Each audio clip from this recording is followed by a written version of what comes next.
Hi, folks. And I think one of the worst things that can happen to a runner is being injured and having to stop running.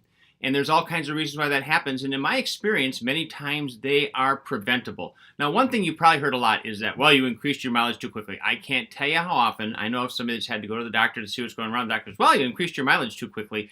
I'm here to tell you, at least in my experience, I'm not aware of anybody who's been injured because their mileage was increased too quickly. I am certain that happens. I'm just telling you my experience. That's not been the case. I remember one person in particular, it's like, your mileage has barely increased at all, let alone increased too quickly. So what did happen? Well, so first of all, in some cases, bad stuff happens. But I think a lot of times it's preventable. So we've got two things that we've got to do. One is when we're running, we're working at building our engine, our heart, our lungs, the capillaries. We spend a lot of time building the engine, but what we also need to do is spend time on chassis maintenance. So think of your body like your car. You've got the engine of the car, you've got the body. You got to take care of the chassis, and if we take good care of the chassis, we're going to be able to run better, faster, longer, and be more resistant to injury. So, of course, a question everybody has is, great, what do I need to do? Well, most everything's going to come down to strength, flexibility, and mobility, or range of motion is really kind of the same thing. So you've got to make sure you've got the right strength, flexibility, and mobility. Not everybody needs to be working on all three. Most people do, but sometimes strength is an issue for somebody because everybody is a little bit different. And you can't really go to Runner's World and get a plan, or go to YouTube and get a plan, because the question is, what do you need? Because what you need might be very different than what somebody else needs. How do you figure out what that is? So here's a few ways you might figure out what it is that you need.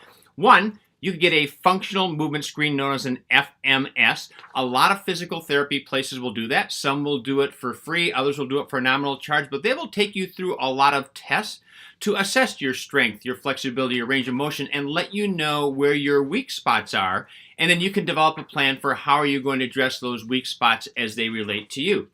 You could get a gait analysis done. Now, a gait analysis is typically going to cost more than a functional movement screen is going to cost. And at least in my experience, I'm not saying gait analyses are not valuable. I think you get a little bit more out of the functional movement screen than you'll pick up with a gait analysis. But you can get some good information about what you need to address with a gait analysis, assuming the person is doing it is really good with doing the gait analysis.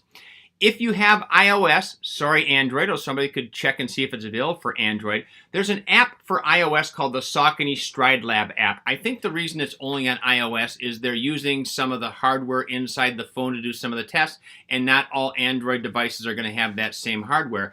But this takes you through a lot of the tests similar to the functional movement screen, where you videotape yourself, and then you look at the video and you draw little lines, and it will go through and do a kind of a virtual assessment, and then give you a recommendation when you're done where your weak spots are and what you need to work on. And then finally, there's a book called Running Rewired by Jay Deshary. Very, very good book. That book will take you through a series of self-tests, no video involved. It might be helpful to people watching you. And he will go and take you through that book and help you identify where you might have some weak spots, and then give you exercises that you can do to address what's right for you. Now, in case you're saying, wait a minute, I can't do all that stuff, I don't have access to this. You do. I mean, you can get the book, but what if you just want to know what to do? I'll give you, in my opinion, what I think is probably the minimum for most runners, and I'll guarantee you can find all kinds of people are going to think differently, and that's fine. Or I'll say something and say, well, what about such and such? I'm telling you what I think is like the bare bones minimum. So from a strength standpoint, bare bones minimum, hips and glutes have to be strong.